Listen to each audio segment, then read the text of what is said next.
Ողջույն։ Հականյութն առաջին անգամ տեղափոխել են բեռնատարով, ու այն առանց պատահարների տեղ է հասել։ CERN-ի Base գիտափորձի ֆիզիկոսները կարողացել են կուտակել հակամասնիկների փոքր ամպ, անջատել կայանքը լաբորատոր ենթակառուցվածքներից, բարձել հակամասնիկները տրանսպորտային միջոցի մեջ եւ ուղևորությունից հետո շարունակել աշխատանքը նույն հակապրոտոններով։ Սա առաջին դեպքն է, երբ հականյութը ոչ թե պարզապես ստեղծել ու չափել են, այլ ֆիզիկապես տեղափոխել են մի վայրից մյուսը։ Խոսքը հակապրոտոնների պրոտոնների հականյութային անալոգների մասին է։ Դրանք ունեն հակառակ լիցք, սակայն զանգվածը գրեթե նույնն է։ Գլխավոր խնդիրն այն է, որ հականյութը չի կարող դիպչել սովորական նյութին։ Շփման ժամանակ տեղի է ունենում անիհիլյացիա։ Մասնիկներն անհետանում են վերածվելով էներգիայի։ Այդ պատճառով հակապրոտոններին ստիպված պահում են վակուումում բարդ էլեկտրամագնիսական թակարդների օգնությամբ։ Այս գիտափորձում գիտնականներն օգտագործել են Penning-ի կոմպակտ կրիոգեն թակարդ, որն ունակ է ավտոնոմ աշխատանքի։ Դրա մեջ հաջողվել է հավաքել 92 հակապրոտոնից բաղկացած ամպիկ։ Դրանից հետո կայանքն ամբողջությամբ անջատել են ստացիոնար համակարգից, ամրացրել տրանսպորտային հարթակի վրա ու տեղափոխել հականյութը ներսում։ Ուղևորությունից հետո թակարդը կրկին միացրել են ու ստուգել մասնիկների վիճակը։ Հակապրոտոնները մնացել են տեղում, իսկ գիտափորձերը շարունակվել են։ Սա հաստատել է, որ հականյութը կարելի է ոչ միայն ստեղծել, այլև տեղափոխել։ Ստացիոնար կայանքի շարժական տարբերակը ստացել է Base Step անվանումը։ 2024 թվականին հետազոտողներն արդեն փորձարկել են տեղափոխումը սովորական պրոտոնի վրա, իսկ այժմ առաջին անգամ կրկնել են ընթացակարգը հականյութով։ Ինչու են առհասարակ տեղափոխում հակապրոտոնները։ Հիմա այդպիսի նյութ ստանում են CERN-ի հակապրոտոնային դանդաղեցուցիչում, որում բավականին բարձր է մագնիսական խոտանների մակարդակը։ Դա սահմանափակում է չափումների ճշգրտությունը, եթե մասնիկներն առաքեն ավելի հանգիստ լաբորատորիաներ, կարելի է ավելի ճշգրիտ ուսումնասիրել դրանց հատկությունները, օրինակ հակապրոտոնի մագնիսական մոմենտն ու նյութի եւ հականյութի միջև համաչափությունը։ Նախագծի նպատակներից մեկը հակապրոտոնները Դյուսելդորֆի Հայնրիխ Հայնեի համալսարան տեղափոխելն է, որտեղ պայմաններն ավելի լավն են գերճշգրիտ չափումների համար։ Ընդ որում խոսքը հականյութի չափազանց փոքր քանակության մասին է։ Գիտնականները հատուկ ընդգծում են, եթե բոլոր 92 հակապրոտոնները միաժամանակ անիհիլյացիայի ենթարկվեին, կանջատվեր մոտավորապես այնքան էներգիա, որքան սեղանի վրայից մատիտի ընկնելիս։ Այսինքն, սա քայլ չէ դեպի հականյութային մարտկոցներ, այլ առաջին հերթին տեխնիկական բեկում է։ Առաջին անգամ հականյութը դադարել է ամբողջությամբ կապված լինել իր ծննդավայրին։ Այժմ այն կարելի է տեղափոխել, նշանակում է ուսումնասիրել այնտեղ, որտեղ ավելի հարմար է եւ ճշգրիտ։ Գտնում ես մի սարդ, որի մարմնից կարծես մակաբույծ սունկ է աճել։ Կենդանին լրիվ անշարժ է ու մտածում ես, որ խեղճը դարձել է զարհուրելի կորդիցեպսի հերթական զոհը։ Բայց սարդը հանկարծակի սկսում է շարժվել սարսափ ֆիլմերի լավագույն ավանդույթներով։ Այսպես է սկսվում Տազանովսկիա Վասկա սարդի նոր տեսակի պատմությունը, որը նկարագրվել է Էկվադորի եւ Բոլիվիայի կենդանաբանների կողմից։ Այն ստացել է արտասովոր կամուֆլյաժ։ Նրա փորիկի վրա տեղակայված են երկու երկար դեղնավուն ելուստներ, որոնք զարմանալիորեն նման են գիբելուրա ցեղի մակաբույծ սնկերի, կորդիցեպսների, ազգականների պտղամարմիններին, որոնք վարակում եւ սպանում են սարդերին։ Բնության մեջ այս սնկերը բառացիորեն ծլում են տիրոջ մարմնից նրա մահից հետո։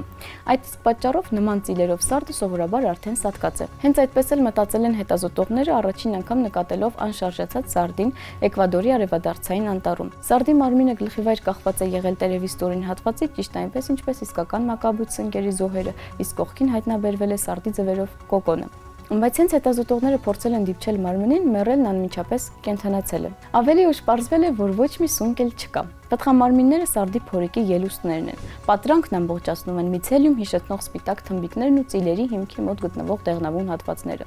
Քողարկումն ուժեղանում է նաև սարդի վարքագծի շնորհիվ։ Կենդանին երկար ժամանակ մնում է անշարժ, ասես չորացած թաղանթ, որից սունկն արդեն ներծծել է սննդարար նյութերը։ Հետազոտությունը ղեկավարել է արախնոլոգ Դավիդ Դիազ Գևարան։ Նույն տեսակի երկրորդ նմուշը հայտնաբերվել է Համբուրգի թանգարանային հավաքածուում, որը հավաքվել է դեռ 1903 թվականին Բոլիվիայում։ Համադրելով տվյալները գիտնականները նկարագրել են նոր տեսակը, անվանելով այն Վասկա Ամազոնիա արգելոցի պատվին, ինչի համար է սարդին անհրաժեշտ նման տարօրինակ քողարկումը։ Գոյություն ունի երկու վարկած։ Առաջինը պաշտպանությունն է, թռչուններն ու այլ գիշատիչներ հաճախ անտեսում են սնկերով վարակված սարդերին։ Նման մարմինները գրեթե զուրկ են սննդային արժեքից։ Ուստի գիշատիչը նկատելով վարակված սարդին կարող է պարզապես ուշադրություն չդարձնել նրան։ Երկրորդը որսն է։ Պոտենցիալ զոհը նույնպես չի վախենում անշարժ սատկած սարդից եւ հանգիստ մոտենում է։ Անհրաժեշտ պահին սարդը կենդանանում է եւ որսում նրան։ Հեղինակները նշում են, որ սա առաջին հաստատված դեպքն է, երբ սարդը նմանակում է մակաբույծ սնկին, սակայն հնարավոր է նա միակը չէ։ Դիտարկումների բազաներում արդեն հայտնաբերել են սարդերի մի քանի այլ տեսակներ, որոնք այնպիսի տեսք ունեն, կարծես նրանցից կորդիցեպսներ են աճել։ Իսահակ Նյուտոնը ծնվել է 1643 թվականին թույլ եւ անհաս։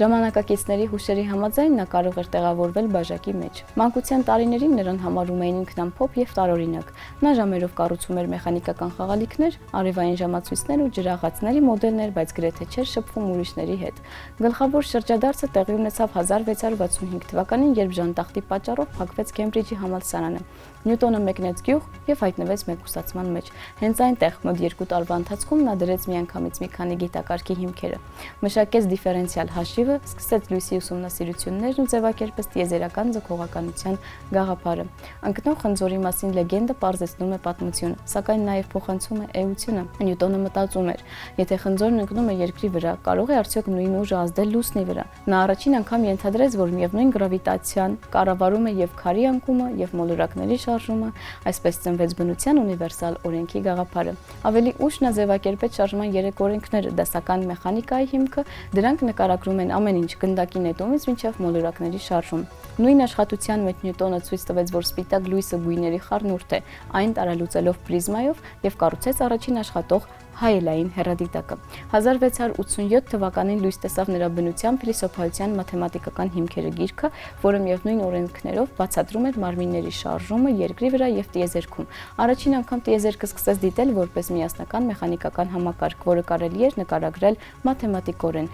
բայց ինքը Նյուտոնը հերու էր սառը ռացիոնալիստի կերպարից։ Նա գրել է հազարավոր էջեր ալքիմիայի վերաբերյալ, փորձել է վերծանել աստվածաշնչյան մարգարեություններն ու հաշվարկել ապոկալիպսիսի ամսաթիվը։ Այս ձեռագրերից շատերը հարյուրամյակներ շարունակ անհայտ են մնացել։ Իր կենդանության օրոք նա դարձավ Լոնդոնի թագավորական ընկերության նախագահ, ղեկավարեց Անգլիայի դրամահատարանն ու ստացավ ասպետի տիտղոս։ Նրա ազդեցությունն այնքան մեծ էր, որ գիտնականների հաջորդ ծերունքները խոսում են աշխարհի նյուտոնյան պատկերի մասին։ Նյուտոնը ցույց տվեց, որ միևնույն պարզ օրենքները կառավարում են եւ խնձորի անկումը, եւ մոլորակների շարժումը։ Նրանցից հետո տիեզերքը դադարեց առանձին երևույթների հավաքածու լինել։ Այն դարձավ համակարգ, որը հնարավոր է հասկանալ։ Իսկ այսօրվա համար այսքանը, կհանդիպենք։